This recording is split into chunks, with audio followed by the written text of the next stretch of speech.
morning, everybody. My name is Ben Verco. This is Taekwon Cox, Jenna Santini, and Ben Wolf. We are here today to talk about mental illness and why so many college students struggle with it. Mental health is a broad term that refers to our emotional, social, and psychological well-being. Whether it's stress, anxiety, or depression, we have all been familiar with mental illness at some point in our lives. The National Alliance of Mental Illness defined it as a condition that affects a person's thinking, feeling, or mood. People who have mental illness tend to not seek help because they think they're going to be viewed differently for it, which to an extent is true. We often make assumptions about people with mental illness, like, she's a downer, he's sad, he's crazy. And this is why we need to break the stigma and get comfortable talking about it, because college students are the ones that suffer from it the most, and we need to look out for each other.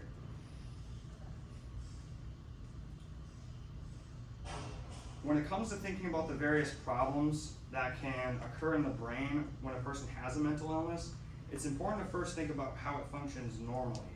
The brain is a complex organ that makes up only 2% of our body weight, but it consumes about 20% of our energy and 20% of our oxygen. And for people with mental illness, it's really easy to say, that 2% of my body weight seems to account for about 100% of my problems. Our goals with this research would be to understand what factors affect a student at Northern Michigan University from several standpoints, including GPA, financial status, sleep, involvement in clubs, sports, distance from home, major, and amount of exercise per week. We will be taking all the data we collect from the students at Northern and seeing how each category might affect mental health differently. It is important to understand which of these factors play a part in your overall health, because without understanding what is making someone feel a certain way, there is no way to determine a course of action that will help correct these feelings.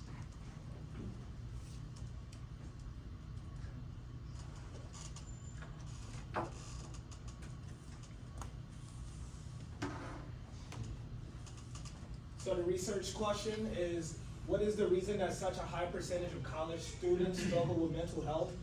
And we believe that if a student doesn't get much sleep, does not exercise, has a low GPA, and isn't involved with after-school activities, we predict to see a lower number of happiness. And that's just basically common sense. We're always told to make sure we get those things in as much as we can, get outside, do school activities, and get exercise in. 30 minutes preferably is really good a day for your mental health. People who have lower GPAs, just try to get that up as best as you can.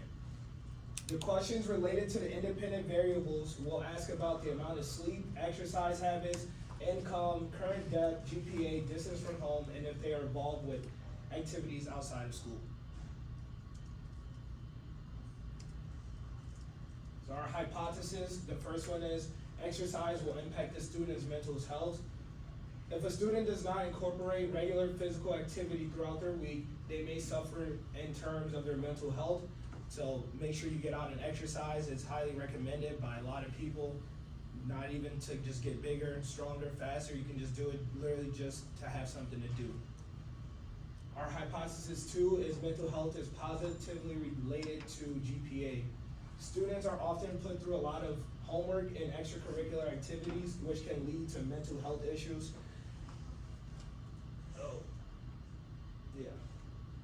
And our hypothesis 3 is students' financial situation affects mental health. Not everyone's family is rich, so having little to no money while being away from your family can cause a negative effect on your mental health.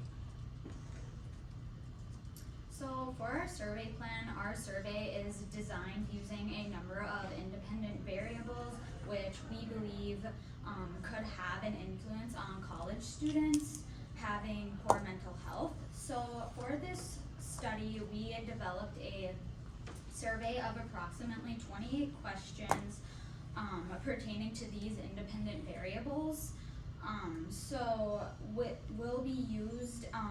The independent variables will be used in a question form revolving around situations that could negatively affect the average college student.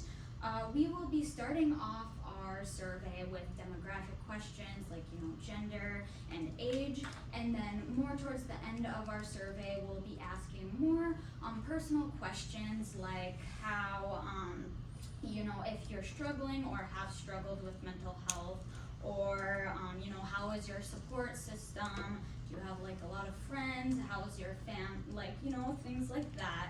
So we will then be able to determine questions that have a high correlation in affecting college students' mental health. So the participants for our survey will age in range of 18 to 28 years old. So we chose 28 as the cutoff line just because there could be other factors pertaining to the average college student's life or lifestyle. So our goal is to send out around 200 plus surveys, and we are hoping to collect about 150 to 200 surveys. So for how we will be collecting our data will be through an online survey via email. And another way we are advertising our survey will be standing outside busy places like the other groups said, like the library, the Northern Lights Dining Hall, and will be the Jamridge. So, and we will be standing outside with a QR code for the students to scan and access the survey via a mobile device. So where and when? Where our participants can take our survey is wherever is really the best place for them. As far as, they're comfortable, wherever they really can take this survey, as long as they have access to Wi-Fi, and as long as they have mobile devices, obviously like a computer, any type of mobile device. So when students can take this survey, it's obviously we're taking it through the email, so whenever you have time to take it, it's only about a 10-minute survey. It shouldn't be that time consuming. It's a pretty simple survey as well. And as far as getting people the QR code, we will be going to the previous named locations that I mentioned, and all the students have to do is scan the QR code and take it whenever they have the time to. And so who our participants will be are pretty much all college students from different universities, college students from Northern Michigan University on or off campus, and also college athletes. So I think I'll go back. Alright, so when talking about and developing a sample plan, you have to first think about who's your population. You have to think about what your population consists of and how you're going to create a sample that accurately represents your population. So our group decided on using primarily two methods of sample planning. The first being convenience sampling, which is standing at a location and handing out surveys to passerbys. Obviously they'll all be students. Then we have a second phase to our sample plan, which would be after our convenience sampling. We'll have a message on our survey that is prompts students to pass the survey on to other students at Northern Michigan University to penetrate further into the student population that may not be walking around on campus or at the dining hall, things like that. So the locations that we'll be using is the Lydia M. Olson Library, the Northern Lights Dining Center, and Jamridge Hall, right outside the Starbucks. We picked these locations because the students there will range from all grades at Northern,